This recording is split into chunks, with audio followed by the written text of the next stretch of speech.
Igreja Cristo é Vida, a sua cidade refúgio.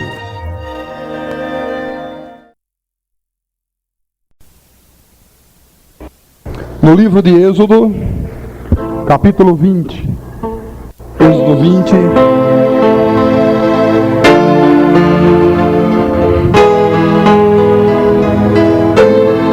O tema da mensagem dessa noite é as alianças de Deus. E diz assim a palavra do nosso Deus, versículo 2: Eu sou o Senhor, teu Deus, que te tirei da terra do Egito, da casa da servidão. Diga graças a Deus. Repita com o pastor: Eu sou o Senhor teu Deus, que te tirei da terra do Egito, da casa da servidão. Vamos orar a Deus em nome de Jesus.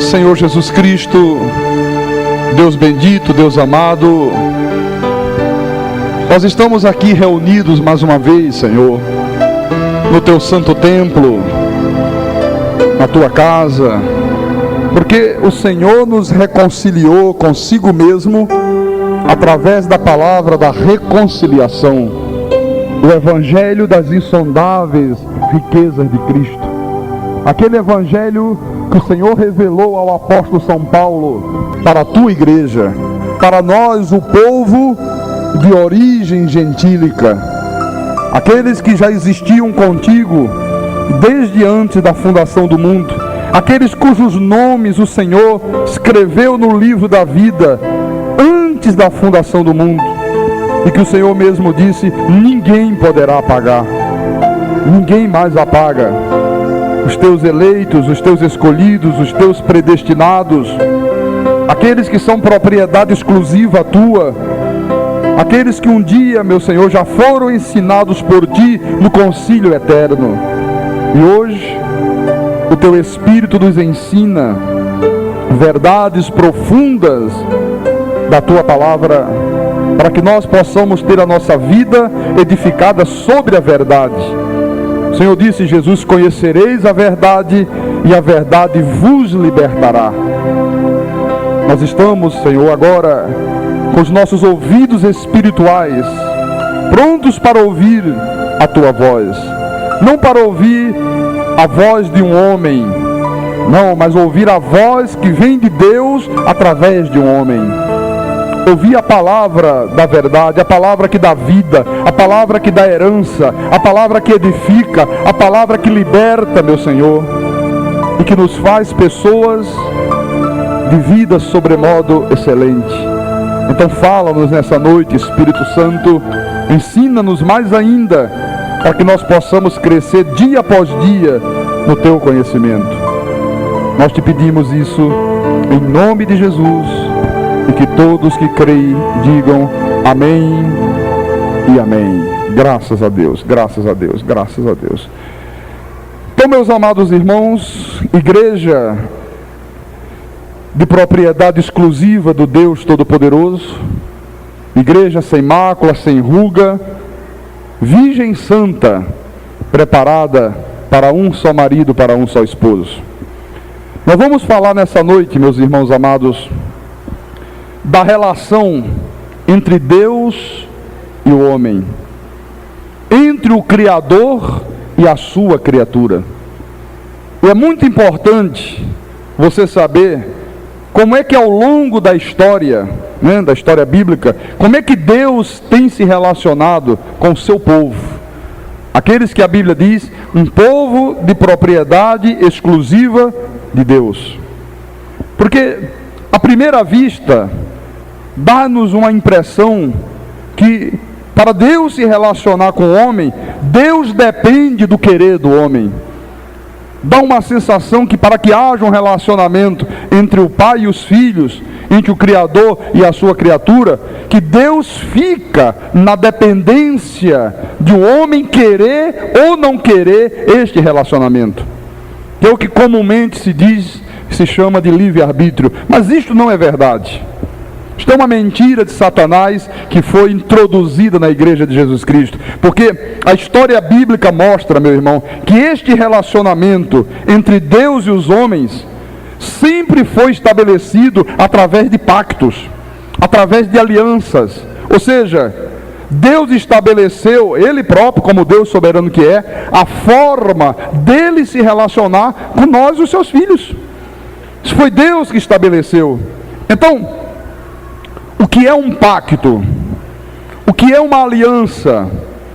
Olha, um pacto, ou uma aliança, como você preferir, é na realidade um contrato. Um contrato. Eu estava fazendo um esboço dessa mensagem, e eu me lembro que há 8 anos atrás, pastor Sérgio deve lembrar, quase 8 anos atrás, talvez um pouquinho menos, né? Nós tivemos que fazer uma grande obra nesse templo. Nós tivemos que colocar estruturas de aço aí em cima, né? Era uma estrutura de madeira antiga, então a igreja teve que fazer uma grande reforma, e nós contratamos uma firma. Nós tivemos que fazer um contrato entre a igreja e essa construtora, essa firma que é quem realizou a obra. E o contrato, ele tinha lá o preâmbulo, ele tinha lá as cláusulas, ele tinha lá os serviços que a firma ia prestar, as condições, e tinha também o preço. Só que aquele contrato, que naquele tempo, naqueles anos atrás, nós estabelecemos, nós firmamos, eu tive que assinar esse contrato, e até eu assinar esse contrato, nós tivemos muitas reuniões. Nós tivemos que discutir as condições, nós tivemos que barganhar o preço, eles davam um orçamento, a gente dizia, está caro, não está muito bom ainda, vamos diminuir aqui, vamos diminuir acolá, sabe? Discutimos muito, discutimos o prazo que ia durar a obra, a garantia que eles nos davam dessa execução das obras. Então, todas as partes envolvidas naquele contrato levaram algum tempo discutindo, até que nós chegamos a um acordo final. Quando chegamos a um acordo, quando estava bom para a empresa, estava bom para a igreja, então nós, de comum acordo, assinamos o contrato, fechamos o contrato, selamos o contrato. Agora, qual é a diferença entre um pacto, entre um contrato estabelecido entre uma empresa e outra empresa, ou entre uma empresa e uma pessoa, ou entre uma empresa e uma igreja? Qual é a diferença existente entre esse tipo de acordo, esse tipo de aliança, daquele que Deus estabeleceu com os seus filhos? Qual é a diferença que há nisso aí? Há uma diferença muito grande e que eu vou te explicar agora. A diferença, meu irmão, é que neste contrato, entre uma empresa e outra empresa, ou entre uma empresa e uma igreja, ou entre uma empresa e uma pessoa física, nesta aliança, as pessoas discutem, as partes envolvidas têm que discutir bastante, até que elas chegam a um consenso e firmam um acordo final. Mas por outro lado, todos os pactos, todas as alianças estabelecidas por Deus, entre Deus e os homens, entre o Pai e o Filho, entre o Criador e a sua criatura, são alianças estabelecidas, meus irmãos amados, entre um rei e os seus servos, entre um Deus e o seu povo, entre um soberano e aqueles que humildemente dizem amém, entre o Criador e a sua criação. Então nós vamos ver biblicamente como é que estão estabelecidas a relação entre Deus e o homem, sabendo que um rei de reis estabeleceu as regras, e aqueles que são seus servos disseram amém, e dizem amém. Como é que um pai amoroso, um pai misericordioso, um pai bondoso, estabeleceu regras, ele como Deus soberano que é, e os seus filhos simplesmente dizem amém? Então, qual é a diferença? No contrato entre Deus e o homem, não se discute mais, não há discussão, as partes não entram em discussão. A Bíblia diz que já está escrito. Diga, está escrito? Já está escrito, já está determinado por Deus. Não precisa do homem discutir com Deus. Deus estabeleceu regras que são boas, tanto para ele como para nós, o que vamos viver essas regras, essa aliança. Amém? Então, veja só, como é que começa o preâmbulo neste contrato, nestas alianças entre Deus e os seus filhos? Está aqui em Êxodo 20, versículo 2. Eu sou o Senhor teu Deus. Aqui. Quer dizer, a palavra Senhor no original grego é Kyrios. Kyrios quer dizer o quê? Senhor de senhores. Senhor com S maiúsculo, de senhores com S minúsculo. Quem são esses senhores com S minúsculo? Somos nós, os eleitos. Então há um Senhor de senhores. Aqui está o preâmbulo do contrato. Então Deus está dizendo aqui no preâmbulo o seguinte: eu sou o Senhor e você é o meu servo. Eu sou Deus, você é o meu povo, você é a minha propriedade particular. É isso que Deus está dizendo aqui no preâmbulo do contrato. Então nós estamos vendo aqui, irmãos, o que? A figura de um Deus soberano. Um Deus soberano tratando com os seus filhos, tratando com os seus servos. E aqui nós estamos vendo, neste contrato de Deus e os homens, as regras, pastor Sérgio Ângelo, que eram no velho pacto. As regras que Deus estabeleceu na antiga aliança, no primeiro concerto entre Deus e os seus filhos. Então, qual era o preâmbulo neste velho pacto? Eu sou o Senhor teu Deus. Pronto, eu sou o Senhor, eu sou o Senhor. Eu sou Deus, você é o meu povo. Depois vem as regras, né? Aquele contrato que eu falei entre a empresa e a igreja, aquela construtora, tinha algumas regras no contrato que a construtora dizia: olha, eu vou fabricar tantas vigas de aço, vai ter tantos tirantes, tantos suportes, eu vou instalar uma estrutura de ferro galvanizado, vai ter a dimensão de tantos metros de largura, a bitola vai ser de tantas polegadas. Quer dizer, isto eram as regras do contrato. Aqui, nesse pacto de Deus, é Ele quem estabelece as regras. Veja que no versículo 3 a 5 diz assim: olha as regras do contrato entre Deus e os homens. Não terás outros deuses diante de mim. Não farás para ti imagem de escultura, nem semelhança alguma do que há em cima nos céus, nem embaixo na terra, nem nas águas debaixo da terra. Não as adorarás, nem lhes darás culto, porque eu sou o Senhor teu Deus, Deus zeloso, que visito a iniquidade dos pais nos filhos, até a 3ª e 4ª geração daqueles que me aborrecem. Então, as regras foram estabelecidas por Deus e não podem ser discutidas. Isso aqui não há discussão. Uma mesa de negociação: mas Senhor, veja só, será que não poderia pelo menos uma imagenzinha pequenininha assim?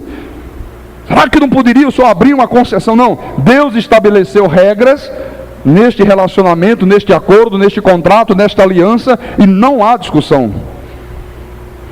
Depois, neste contrato, aí vem o histórico do contrato, né? Vem aquilo que Deus faz para merecer a tua obediência, para merecer a nossa fidelidade. Quer dizer, num contrato normal, a empresa ela tem que pôr lá algumas coisas para que nós possamos fazer o pagamento, para que ela mereça o nosso pagamento, né? Ela tem que estabelecer regras que nós, por causa daquelas regras, temos que pagar para a empresa. Então veja isso no versículo 6. E faço misericórdia até 1000 gerações daqueles que me amam e guardam os meus mandamentos. Veja, por que Deus é digno de lealdade e de obediência? Por que nós obedecemos a Deus? Por que nós sentimos tanto prazer em mantermos fiéis a Deus, em sermos leais a Deus? Porque Ele disse: eu faço misericórdia até 1000 gerações daqueles que me amam. Então, por causa disto aqui, irmãos, nós fazemos com que a nossa vida seja uma vida de temor reverencial a Deus. Deus é digno de ser honrado, Deus é digno da tua lealdade, da tua fidelidade, porque Ele faz misericórdia até 1000 gerações daqueles que lhe amam. Amém? Você vê que, meus irmãos, pedras vivas, eleitos de Deus, num contrato comum, depois que vem o preâmbulo do contrato, aí você vai encontrar o que? As penalidades do contrato, pastor Sérgio. Todo contrato tem as penalidades previstas, né? No contrato, por exemplo, que nós fizemos com essa empresa naquela época, dizia assim: olha, se não executar a obra em 90 dias, tem tantos por cento de multa sobre o valor ajustado. Então, se a empresa não cumprisse naquele tempo, naquele período estabelecido, ela tinha uma multa percentual sobre o dinheiro que ela tinha que receber. Ela perdia dinheiro. No contrato entre Deus e os homens, quando vem as cláusulas que estabelecem multas, é exatamente quando surgem as bênçãos e as maldições. Porque era desta forma que acontecia no Velho Testamento. Era assim que as coisas funcionavam no Velho Pacto. No versículo 5, diz assim: não as adorarás, nem lhes darás culto, porque eu sou o Senhor teu Deus, Deus zeloso, que visito a iniquidade dos pais nos filhos, até a terceira e quarta geração daqueles que me aborrecem. Então as regras Deus deixou muito claras, Deus deixou já estabelecidas. Não há possibilidade de discussões. Aqui não há induções, aqui não há barganha com Deus. A verdade, irmãos, é que ninguém pode mudar os desígnios de Deus. Ninguém pode alterar os decretos divinos. Olha, nem que você fique de joelho 30 dias seguidos no chão, você pode mudar aquilo que Deus estabeleceu. Está estabelecido, está decretado, ninguém muda. Ninguém muda. Agora, a Bíblia diz que no Velho Pacto, o Senhor disse assim: aquele que me honrar, eu honrarei. Aqueles que me desonrarem, eu desmerecerei. Veja bem, meu irmão, como é que eram as relações no Antigo Pacto, como é que eram as relações entre o povo de Deus e o próprio Deus. E se você quiser ver isso em mais profundidade ainda, o profeta Jeremias fala coisas tremendas. Vamos lá ao livro de Jeremias, por favor. Jeremias capítulo 34. Nós estamos vendo o Antigo Pacto, o primeiro contrato feito entre Deus e os homens. Jeremias 34, versículo 18. Olha o que é que dizia nesse contrato: farei aos homens que transgredirem a minha aliança e não cumpriram as palavras da aliança que fizeram perante mim, como eles fizeram com o bezerro que dividiram em duas partes, passando ele pelo meio das duas porções. Quer dizer, naquele tempo, quando os homens faziam uma aliança com Deus, então pegava-se um bezerro, partia o bezerro em duas partes, botava uma banda de um lado, uma banda de outro, e o homem passava no meio, e aquilo era o sinal de que o homem havia fechado um acordo com Deus, havia feito um pacto com Deus. Deus disse: olha, se você descumpre, eu vou fazer com você o mesmo que você fez com o bezerro. Quer dizer, vinha o quê? Morte. Por isso que a velha aliança, o velho pacto, era um pacto de condenação e morte. Por isso que a lei tinha defeito. Por isso que já naquele tempo, Deus anunciava, irmãos, que faria uma nova aliança, que faria um novo pacto, um novo contrato com os homens. Neste mesmo livro de Jeremias, se você voltar um pouquinho atrás, no capítulo 31 de Jeremias, versículo 31, capítulo 31, versículo 31, veja como é que Deus já anunciava naquele tempo: eis aí vem dias, diz o Senhor, em que firmarei nova aliança com a casa de Israel e com a casa de Judá, não conforme a aliança que fiz com seus pais, no dia em que os tomei pela mão para os tirar da terra do Egito, porquanto eles anularam a minha aliança, não obstante eu os haver desposado, diz o Senhor. Porque esta é a aliança que firmarei com a casa de Israel depois daqueles dias, diz o Senhor. Na mente lhes imprimireis as minhas leis, também no coração las escrevereis. Eu serei o seu Deus e eles serão o meu povo. Não ensinará jamais cada um ao seu próximo, nem cada um ao seu irmão, dizendo: conhece ao Senhor, porque todos me conhecerão, desde o menor até o maior dele, diz o Senhor. Pois perdoarei as suas iniquidades, e dos seus pecados jamais me lembrarei. Assim diz o Senhor, que dá o sol para a luz do dia, e as leis fixas, a lua e as estrelas para a luz da noite, que agita o mar e faz bramir as suas ondas. Senhor dos exércitos é o seu nome. se falharem estas leis fixas diante de mim, diz o Senhor, deixará também a descendência de Israel de ser uma nação diante de mim para sempre. Então, esta nova aliança que Deus estava anunciando aqui através do profeta Jeremias, ela foi verdadeiramente estabelecida a partir do momento do advento da morte e da ressurreição de Jesus. A partir do advento do Espírito Santo, quando o Espírito Santo de Deus vem para ficar para sempre na vida dos seus filhos. E quando é que isso teve início? No dia de Pentecostes. Entretanto, meus irmãos amados, esta aliança, esta nova aliança, este novo contrato, este novo acordo entre Deus e os homens, Deus já tinha anunciado isso 700 anos antes. 700 anos antes de Deus estabelecer, Ele já anunciou através do profeta. Então, agora as condições mudam. Agora é Deus empenhando a sua palavra. Agora é Deus, diz a Bíblia, escrevendo no coração, imprimindo na nossa mente a sua palavra. No primeiro pacto, na antiga aliança, no primeiro acordo, dependia do homem. Tudo dependia do que o homem fizesse. Agora, Deus está dizendo, a partir de agora, depende exclusivamente de mim. Não depende mais de nós, não depende mais de você. Então Deus está dizendo, olha, agora tudo depende de mim. Agora é pela minha graça, não é mais pela lei de Moisés.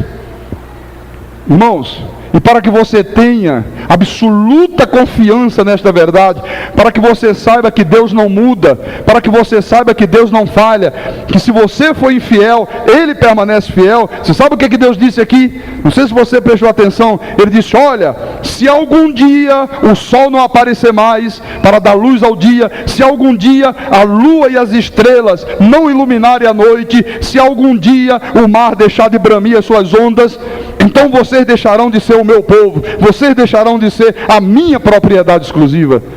Deus colocou como garantia as leis fixas que Ele estabeleceu. Há a possibilidade de algum dia o sol não brilhar mais no firmamento? Não há. Há a possibilidade de algum dia a lua desaparecer e nunca mais surgir, das estrelas desaparecerem? Não. São leis fixas estabelecidas por Deus. Deus disse, olha, se algum dia essas leis fixas falharem, então vocês não serão mais o meu povo. Isto é a garantia de que nós somos povo de Deus para sempre, meu irmão. Sempre, para sempre. Filho uma vez, filho para sempre. Mas diga forte, filho uma vez, filho para sempre. Qual é a garantia, pastor? As leis fixas de Deus.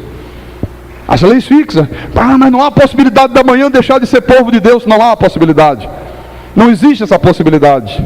Então, na nova aliança, as cláusulas do contrato entre Deus e os homens, irmãos, não são mais aquelas cláusulas da lei de Moisés.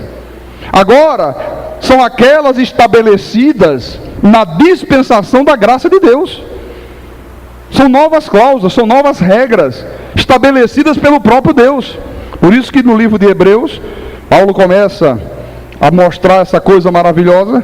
Queria que você, por favor, conferisse na tua Bíblia, Hebreus capítulo 8, Hebreus 8, versículo 6 e 7. Diz assim a palavra do apóstolo São Paulo: agora, com efeito, obteve Jesus ministério tanto mais excelente, quanto é ele também mediador de superior aliança. Diga, superior aliança, instituída com base em superiores promessas. Aí ele diz assim no versículo 7: porque se aquela primeira aliança, aquele primeiro contrato, aquele primeiro acordo, aquele primeiro pacto tivesse sido sem defeito, de maneira alguma estaria sendo buscado lugar para uma segunda. Então, onde é que estava o defeito da primeira? O defeito, meu irmão, é que na primeira aliança, no primeiro acordo, no primeiro pacto entre Deus e os homens, a aliança dependia dos homens. Dependia dos sacrifícios que as pessoas fizessem, dependia dos esforços físicos, dependia da pessoa pagar o preço, dependia da pessoa cumprir mais de 600 mandamentos da lei.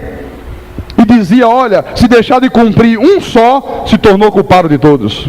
Então tinha defeitos. Veja que Hebreus explica onde estava o defeito. Capítulo 10 agora. Versículo 1. Ora, visto que a lei tem sombra dos bens vindouros. O que é que a lei tinha? Sombra dos bens vindouros. Ela era sombra dos bens vindouros. Nós hoje estamos vivendo os bens vindouros. O batismo nas águas era a sombra dos bens vindouros, sombra do verdadeiro batismo, que é o do Espírito Santo, que hoje nós vivemos. A circuncisão que era feita no prepúcio dos homens era a sombra da verdadeira circuncisão que hoje o Espírito Santo faz aonde? No nosso coração. Quando a pessoa é cortada pela graça de Deus, é a circuncisão de Deus. Corta a pessoa lá dentro. Amém? Então a lei tem sombra dos bens vindouros, não a imagem real das coisas. Nunca jamais pode tornar perfeitos os ofertantes com os mesmos sacrifícios que ano após ano perpetuamente eles oferecem. De outra sorte, não teriam cessado de ser oferecidos, porquanto os que prestam culto, tendo sido purificados uma vez por todas, não mais teriam consciências de pecados. Entretanto, nesses sacrifícios da lei, faz-se recordação de pecados todos os anos. Você vê? Por mais sacrifícios que o homem fizesse, a Bíblia diz o quê? Ele não se tornava perfeito. Ou seja, todas as vezes que na antiga aliança o povo se reunia e oferecia sacrifício a Deus, e pagava preço, e fazia esforço, e fazia os sacrifícios da carne, a Bíblia diz, também se fazia recordação de pecados. Os pecados não eram removidos. Por mais sacrifício que fizesse, o pecado permanecia. Era apenas um paliativo. Fazia um sacrifício hoje, todo mundo se sentia bem. Na outra semana fazia sacrifício de novo, já tinha que recordar os pecados. Será que não acontece a mesma coisa hoje nas igrejas que vivem debaixo da lei? Sempre recordando o pecado, sempre conclamando o povo a se consertar com Deus. Não é verdade? Culto de reencontro com Deus. Olha, todo dia, todo mês as pessoas se reencontram com Deus. Irmão, tu já te reencontraste com Deus de uma vez e para sempre. A Bíblia diz, aquele que se une ao Senhor é um espírito com Ele. Então, o que diz nesta nova aliança? Dos seus pecados jamais me lembrarei. Jamais me lembrarei. Deus não se lembra mais dos teus pecados hoje. Isso significa o que, pastor? Significa que diante de Deus tu és um santo, meu irmão. Santo verdadeiro não são aqueles da igreja católica. Santo verdadeiro é aquele que ouve a palavra de Deus e segue. Você é um santo, você é uma santa aos olhos de Deus. O problema é que a igreja evangélica, irmão, na sua grande maioria, não acredita nisto aqui, não crê nessas verdades. Há uma incredulidade muito grande. Então, irmãos, você diante de Deus é um sacerdote real. Você aos olhos de Deus, você é um justificado, você é um glorificado. Foi Ele, Deus, que com uma única oferta te aperfeiçoou para sempre, diz a Bíblia. Então você tem que crer, tu estás perfeito para sempre, o teu espírito está aperfeiçoado, Deus já te justificou, Deus já te glorificou. É isso que está escrito no novo contrato, no novo pacto.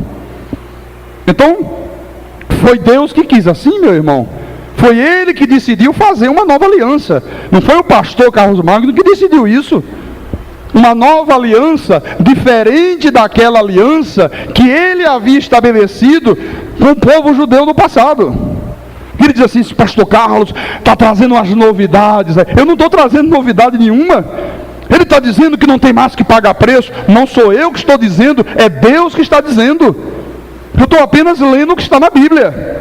Eu estou apenas expondo com a maior clarividência possível aquilo que a maioria dos pregadores não enxergam, não entendem, não compreendem, e faz com que o povo de Deus viva hoje como viveu o povo judeu no passado. Nós não somos judeus, nós não somos subproduto do judaísmo, nós somos uma igreja de origem gentílica.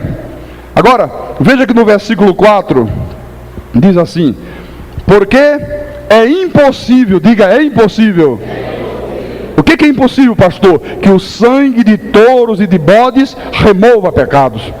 Era o que se fazia no antigo pacto. Se sacrificava, se derramava sangue de touro, se derramava sangue de bode. Ele está dizendo, olha, isso é impossível remover pecados. Não remove pecados. O que removeu os pecados? Por que hoje nós estamos perfeitos espiritualmente falando? Por que hoje, quando Deus olha para você, Ele vê o teu espírito perfeito, sem mancha, sem mácula? Porque o sangue de Cristo na cruz do Calvário removeu definitivamente os nossos pecados, presente, passado e futuros. Diga graças a Deus por isso.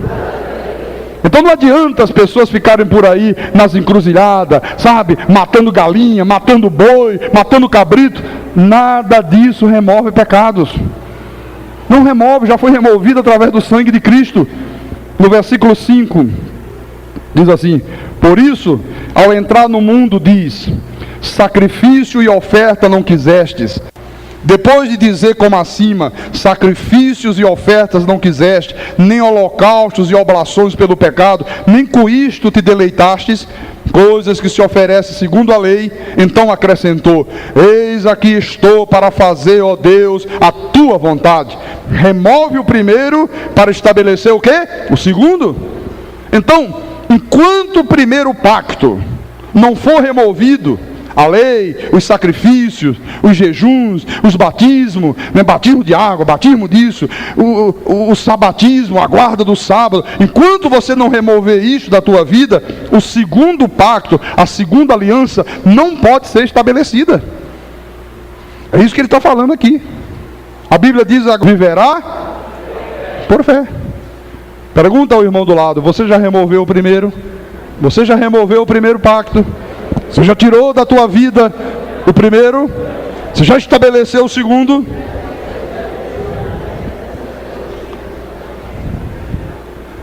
É nessa hora que a pessoa treme, né? Caramba, eu vou falar a verdade ou eu vou mentir? Ainda estou no primeiro ou já removi e estabeleci o segundo pacto? Então, meus irmãos, esta nova aliança, este novo pacto entre Deus e os homens, ele foi ratificado pelo sangue de Jesus Cristo. No versículo 10, nessa vontade é que têm sido santificados, mediante a oferta do corpo de Jesus Cristo, uma vez por todas. Eu pergunto, já fomos ou não fomos santificados para a salvação? Já. E o que a Bíblia diz? De uma vez por todas. De uma vez por todas, meu irmão. Quem é que pode ir contra essas verdades da Bíblia? Quem é o homem para ousar dizer que não é isso, que não é assim? Não é bem desta forma, não. É desta forma sim.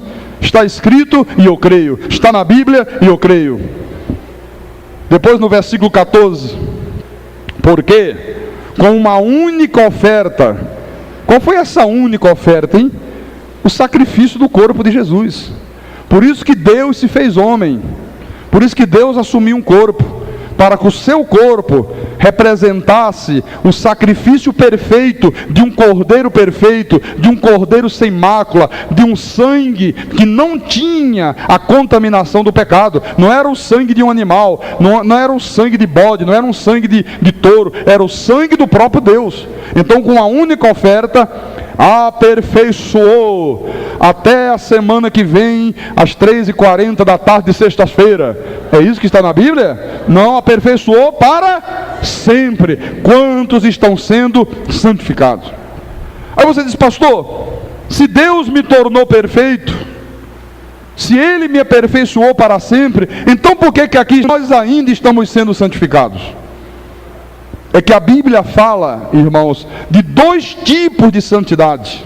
Há uma santidade que é para a salvação, que é para a vida eterna, e esta santidade para a salvação, que te dá direito à vida eterna com Deus, já te foi imputada na cruz do Calvário. É a santidade do Espírito. E há uma outra santidade que eu tenho que viver no dia a dia da minha vida, que no texto grego original diz que é agiasmos. Separação do que é profano, temor reverencial, dedicação, devotamento. No meu dia a dia, eu tenho que viver uma vida de santidade. E esta santidade do dia a dia, eu vou obtendo à medida que eu vou tendo conhecimento da palavra. Quanto mais eu conheço a palavra, quanto mais a palavra entra na minha mente, desce para o meu coração e eu pratico, mais eu vivo uma vida de santidade. Mas eu sou santo no meu viver diário. Santidade na tua casa. Você tem que viver uma vida de santidade como marido, como esposa, como filho. Uma vida de santidade nos teus negócios, no teu trabalho, na tua empresa. Você tem que ter uma vida de santidade na tua convivência social. Você não pode conviver com qualquer pessoa nesse mundo. A Bíblia diz: não pode haver comunhão da luz com as trevas. Santidade no falar, santidade no vestir. Não é aquela coisa fanática que a mulher tem que arrastar a saia no chão, não. Não estou falando de fanatismo. Estou falando de você se vestir com decência, com decoro. Não é aquela coisa, não pode calça comprida. Isso não está na Bíblia. Não pode pintar batom, não tem isso aqui. Você pode usar batom, as mulheres, você pode se ataviar com modéstia, com moderação. Deus não está preocupado com isso. Só que tudo que você fizer no teu exterior, você tem que fazer com moderação, você tem que fazer com decência. Amém? Evitando, então são dois tipos de santidade. Ainda em Hebreus, no capítulo 9, volte um pouco atrás, versículo 8. Querendo com isto dar a entender o Espírito Santo, que ainda o caminho do santo lugar não se manifestou, enquanto o primeiro tabernáculo continua erguido. Você vê? Quer dizer, enquanto o primeiro tabernáculo, a lei de Moisés, estiver erguido na tua vida, o caminho do santo lugar não se manifestou na tua vida. A nova aliança não foi assimilada por você. Este é que é o problema. E no versículo 9 ele diz: é isto uma parábola para a época presente. E segundo esta, se oferecem tanto dons como sacrifícios, embora estes o que? Os sacrifícios, no tocante à consciência, sejam ineficazes para aperfeiçoar aquele que presta culto a Deus, os quais não passam de ordenanças da carne. Você vê? Irmãos, Deus não quer nada com a tua carne. Essas ordenanças da carne, a Bíblia está dizendo, são ineficazes. Não aperfeiçoa as pessoas, não produz santidade. Não adianta a pessoa ficar sacrificando. Eu hoje passei 5 horas de joelho no chão orando ao Senhor. Olha aqui, está sangrando o meu joelho. Irmão, isso é ineficaz. Isso não te aperfeiçoa. Não adianta ficar fazendo jejum todos os dias. Eu estou jejuando 12 horas por dia para o Senhor me abençoar, para Deus me santificar. Isso não santifica, isso não aperfeiçoa. A Bíblia diz, é ineficaz, é inútil. Não passam de ordenanças da carne, baseadas somente em comidas e bebidas e diversas abluções, impostas até ao tempo oportuno de reforma. Então essas coisas são impostas até o tempo em que Deus faz com que a palavra dele chegue a você. Na hora que você ouve a palavra, na hora que você toma conhecimento do novo pacto, da nova aliança, isto tem que cessar na tua vida.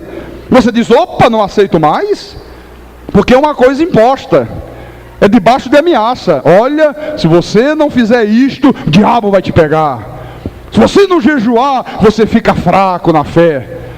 Se você não pagar o preço, Jesus vem e tu vais ficar. Quem é que quer ficar? Ninguém quer ficar? E a pessoa diz: ah, é? Quer dizer que a condição para eu ir com ele é botar o joelho no chão? Então vamos botar o joelho no chão, meu irmão.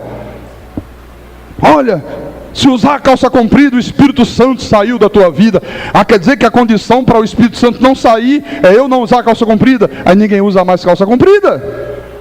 Não pode ir à praia. Se for à praia, Deus apaga o teu nome do livro da vida. Aí a pessoa diz: eu não quero o meu nome apagado do livro da vida, então nem olho mais para a praia. Não quero nem ver, né? Às vezes pega uma revista, tem a praia, não quero ver. Mas irmão, não tem mulher pelada, nenhum pelado. Não posso, é a praia, mas eu não posso ver a praia. Deus não gosta de quem veja a praia. Então as coisas são impostas. É uma imposição. A pessoa se submete por medo. Não é uma coisa que a pessoa faz prazerosamente. Olha, abençoados, pedras vivas, as coisas de Deus dão prazer para a nossa vida. quando você obedece o que Deus manda, é uma coisa prazerosa.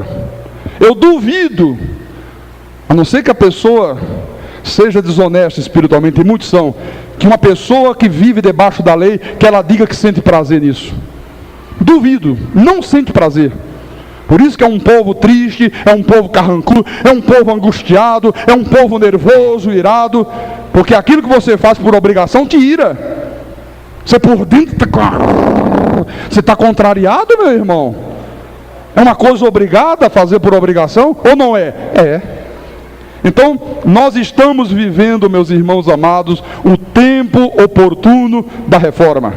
Agora, na epístola aos Romanos, vamos lá, por favor, ao livro de Romanos, no capítulo 3 de Romanos, versículo 20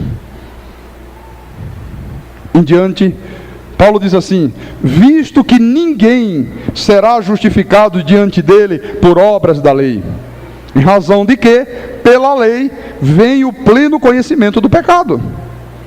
Eu pergunto, alguém pode ser justificado diante de Deus por obras da lei? Não pode, ninguém. Mas agora, sem lei, se manifestou a justiça de Deus, testemunhada pela lei e pelos profetas.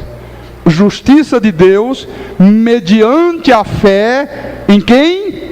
Em Jesus Cristo, aleluia. Olha, mediante a fé em Jesus, não é mediante os sacrifícios, não é mediante o jejum, é mediante a fé em Jesus, para todos e sobre todos os que creem, porque não há distinção, pois todos pecaram e carecem da glória de Deus, sendo justificados gratuitamente por sua graça, mediante a redenção que há em Cristo Jesus. Eu pergunto, você foi justificado gratuitamente, ou você tem que pagar um preço pela justificação? Gratuitamente. A quem Deus propôs no seu sangue, como propiciação, mediante a fé, para manifestar a sua justiça, por ter Deus, na sua tolerância, deixado impunes os pecados anteriormente cometidos, tendo em vista a manifestação da sua justiça no tempo presente, para Ele mesmo ser justo e o justificador de quem? Daquele que faz jejum? Daquele que sobe o monte às sextas-feiras para buscar o poder no alto do monte? Irmão, vamos subir o monte para buscar poder. Onde é que tem poder em cima de monte, meu irmão? Em cima de monte tem escuridão, cobra no meio do mato, bandido escondido, gente fumando maconha, perigo para a tua vida. O poder está aqui, meu irmão. O poder está dentro da igreja. Amém? Amém, coisa nenhuma. O poder está dentro de ti para sempre, meu irmão. Cristo em vós, a esperança da glória. Tu já tens todo o poder, meu irmão. O Deus Todo-Poderoso está dentro de você. Qual é o outro poder que você tem que buscar? Nenhum. Ele já te deu todo o poder. Então, para Ele ser justo e o justificador daquele que tem fé em Jesus Cristo, aleluia, daquele que tem fé em Jesus Cristo. Quem tem fé em Jesus Cristo, diga amém. Então é pela fé em Jesus Cristo, não é pela fé numa corrente, não é pela fé num copo com água, não é pela fé numa fita amarrada no braço, não é pela fé numa estátua de gesso, não é pela fé numa vela acesa, é pela fé em Jesus. Romanos capítulo 10, versículo 4. Por que é pela fé em Jesus, pastor? Por que eu não posso mais fazer um sacrifíciozinho? Por que eu não posso mais pagar um preço? Porque Ele já pagou todo o preço. Isso aí fazia parte do primeiro contrato. Deus fez um novo contrato, cancelou o primeiro, fez um outro. Veja o que diz Romanos 10, versículo 4. Romanos capítulo 10, versículo 4. Porque o fim da lei é Cristo, para a justiça de todo aquele que crê. Quer dizer que todo aquele que crê não pode mais viver debaixo da lei, porque ele crê que a lei findou em Cristo. A lei findou em Jesus. Findou ou vai findar? Teve fim ou não teve fim? Teve fim. Agora, você sabe o que acontece, meu irmão, quando o povo de Deus teima em viver as obras da lei? Porque a lei teve fim, o fim da lei é Cristo, né? Então é como um alimento vencido. Você pegaria leite vencido, você pegaria uma caixa de leite, né, dessas que compram no supermercado, e está lá, prazo de validade, 14 de agosto de 1995. Você daria para o teu filho beber?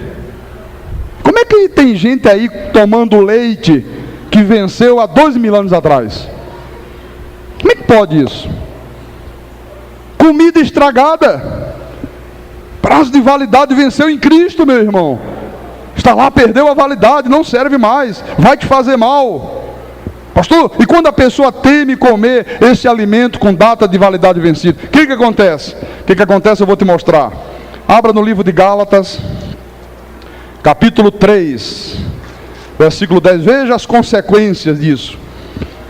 Todos quantos, pois, são das obras da lei, estão debaixo de uma grande dádiva de Deus, alegria, felicidade, o poder sobrenatural de Deus está sobre ele. É isso que está na Bíblia? Não, todos quantos, pois, são das obras da lei, estão debaixo de maldição. Estão debaixo de maldição. Por que estão debaixo de maldição, pastor?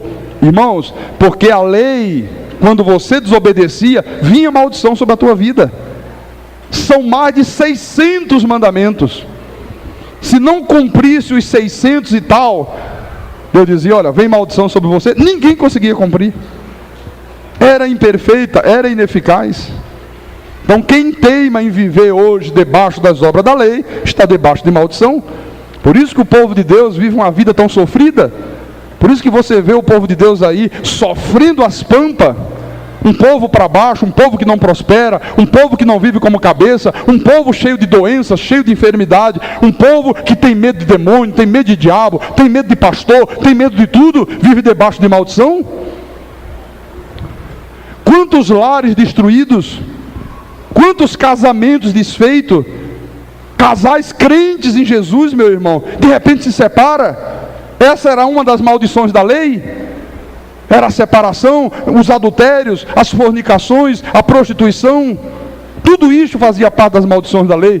Por isso que às vezes você pensa, como é que pode? Fulano era crente, a esposa era crente, separaram-se. Maldição da lei. Estão vivendo debaixo de maldição. Amém? O profeta Isaías. Vamos lá ao livro de Isaías no Velho Testamento. Isaías escreveu coisas muito preciosas. No capítulo 1, versículo 11, capítulo 1, versículo 11, diz assim a palavra: de que me serve a mim a multidão de vossos sacrifícios? Diz o Senhor: estou farto dos holocaustos de carneiro e da gordura de animais cevados, e não me agrado do sangue de novilhos, nem de cordeiro, nem de bodes. Quando vindes para comparecer perante mim, quem vos requereu o só pisar dos meus átrios? Não continueis a trazer ofertas vãs. O incenso é para mim abominação, e também as festas da lua nova, os sábados e a convocação das congregações.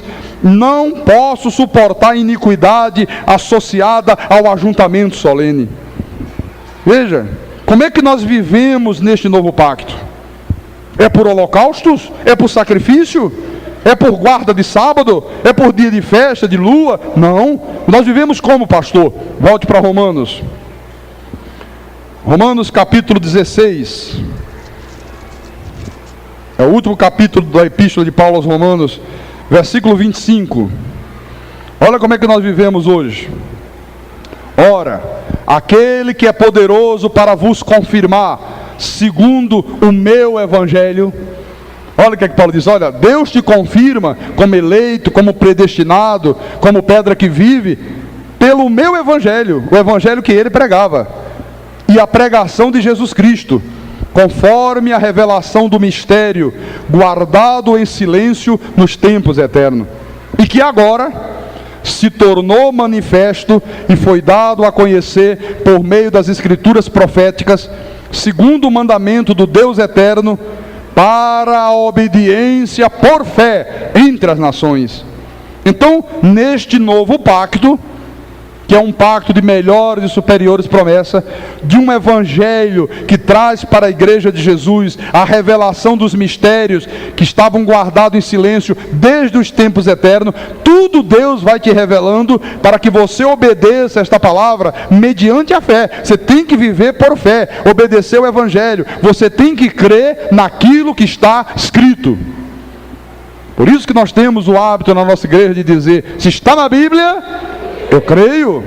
Claro, sabendo discernir o que era para os judeus e o que é para nós gentios, o que era que fazia parte do primeiro concerto, do primeiro pacto, e o que é que faz parte do novo pacto. Porque quem não tem conhecimento diz: não, mas está aqui na Bíblia, está aqui. Jesus jejuou, sim, mas Jesus jejuou no primeiro pacto ou no segundo pacto? No primeiro pacto. Ele estava no cumprimento da lei.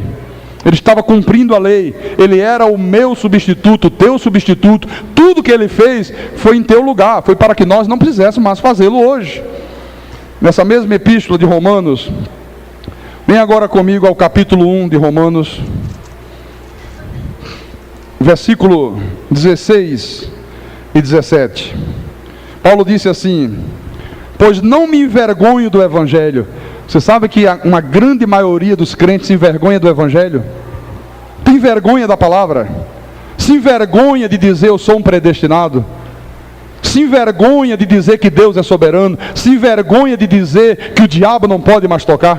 Sente vergonha disso aqui, mas não sente vergonha de dizer: não, na minha denominação a mulher não pode cortar o cabelo. Sente o maior prazer de falar essas bobagens, mas sente vergonha da Bíblia.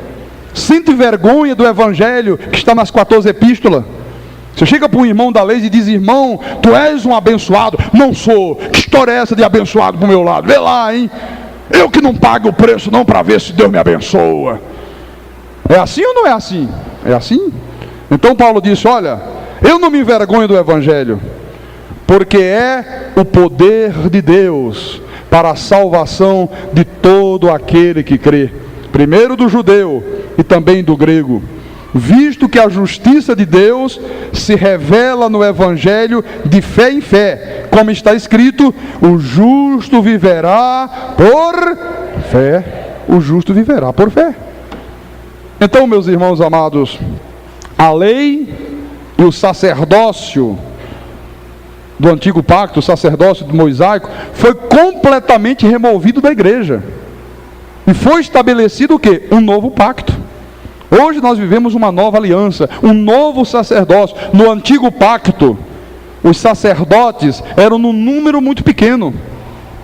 Era Moisés e mais alguns que eram escolhidos. E neste novo pacto, pastor, veja isso, 2 de Coríntios, segunda epístola de Paulo aos irmãos de Corinto, capítulo 3, versículo 6. O qual nos habilitou para sermos ministros de uma nova aliança. Habilitou ou não habilitou? Habilitou. Você está habilitado, irmão. Deus já te habilitou para que tu sejas ministro de uma nova aliança. Por isso que Deus te outorga o Espírito Santo para sempre. No dia que você ouviu a palavra e creu, Ele te selou com o Santo Espírito, e ali você estava habilitado como ministro de uma nova aliança. Não da antiga aliança, de uma nova. Não da letra, ele diz, mas do Espírito. Porque a letra mata, mas o Espírito vivifica. Olha, no nosso ministério, meu irmão, não tem mais nada da velha aliança. Eu não sei fazer mais nada da velha aliança, meu irmão. Eu não sei fazer mais sacrifício. O meu corpo, o meu espírito não aceita mais as práticas da lei. Não tem mais jeito. Deus removeu tudo. Ele me habilitou ministro de uma nova aliança. Você está habilitado ministro de uma nova aliança. Amém? Depois no versículo 7 e 8 ele diz: e se o ministério da morte, olha como é que Paulo chamava a lei de Moisés, a dispensação da lei, a velha aliança, ministério da morte. Ele disse: se o ministério da morte, gravado com letras em pedras, Moisés recebeu a lei lá no Alto Sinai em pedra, né? Se revestiu de glória, a ponto de os filhos de Israel não poderem fitar a face de Moisés, por causa da glória do seu rosto, ainda que desvanecente. Como não será de maior glória o ministério do Espírito? Aleluia! Quer dizer, a lei era o ministério de morte, e a graça de Deus é o quê? O ministério do Espírito, o ministério de vida. A graça traz vida, a graça te levanta, a graça te devolve a autoestima, a graça te faz uma pessoa com vida edificada sobre rocha, meu irmão. No versículo 9, porque se o ministério da condenação foi glória, em muito maior proporção será glorioso o ministério da justiça. Veja, a lei era o ministério da condenação, ministério de morte. A graça, o ministério do Espírito, o ministério da justiça. No versículo 10, porquanto, na verdade, o que outrora foi glorificado, neste respeito, já não resplandece, diante da atual sobreexcelente glória. Hoje nós vivemos, irmão, numa sobreexcelente glória. A glória da lei desvanecia. Moisés, quando subia o monte que descia, o rosto brilhava, a glória de Deus resplandecia, mas aos poucos ela ia desvanecendo. A glória era tão intensa que ele tinha que pôr um véu, para que não fosse vista a glória, mas pouco a pouco desvanecia. Agora, a glória de Deus é permanente na tua vida. Às 24 horas do dia, aonde tu fores, meu irmão, a glória de Deus tem que resplandecer na tua vida, em nome de Jesus Cristo.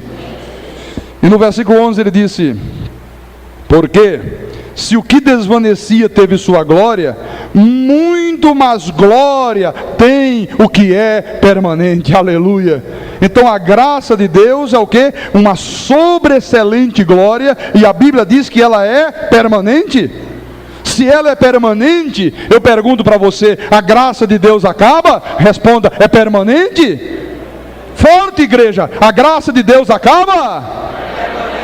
O perdão acaba? A filiação acaba? A paz acaba? Permanente? O amor de Deus acaba? A salvação acaba? É permanente? Tudo é permanente, meu irmão. Não tem fim. É uma sobreexcelente glória. Aleluia. A graça de Deus te dá vida, meu amado.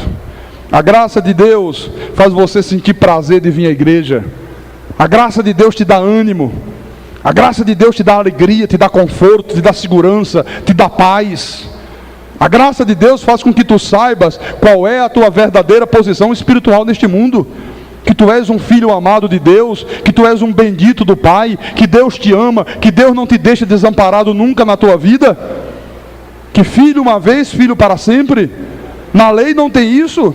Na lei são as pessoas com medo de Deus, acham que pode ser filho hoje e não ser filho amanhã. Acham que Deus protege agora, mas se cortar 2 dedos do cabelo, já não tem mais a proteção de Deus. Um Deus mau, um Deus irado. As pessoas vivem debaixo de um medo. Elas se sentem desamparadas, elas não se sentem protegidas. Por isso que você vê que os irmãos da lei têm tanto medo do diabo. Olha, eles têm um medo do diabo que você não imagina. Quando o diabo já foi derrotado na cruz, meu irmão, porque não conhece esta verdade? Porque ainda estão vivendo o velho pacto. E no velho pacto, quem era o príncipe deste mundo? O diabo.